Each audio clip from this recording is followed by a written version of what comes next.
با سلام، من دکتر فرید علمی صدر هستم. با شرکت تسیر از طریق سرچ منیجر عرب زبانم توی اینترنت آشنا شدم که کارهای اقامتتون رو میتونن توی دبی از طریق‌های مختلفی انجام بدن. فقط یک بار مراجعه ما داشتیم.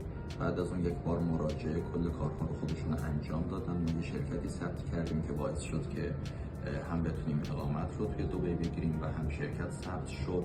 مزایایی که داشت، کارت بانکی، ویزا کارت، مستر کارت رو میتونید داشته باشید، میتونید برای اعضای خانواده اقامت رو داشته باشید و همینطور اگر شرکتی ثبت کردیم با استخدام کارمندان، اونها هم میتونن ویزای کار بگیرن و بیان اینجا. در سفر دوم صرفا در طی 4 روز تونستیم که همه این کارها رو انجام بدیم. من واقعا راضیم از خدماتی که این شرکت ارائه داد و خیلی راحت به اون چیزی که می‌خواستم رسیدم.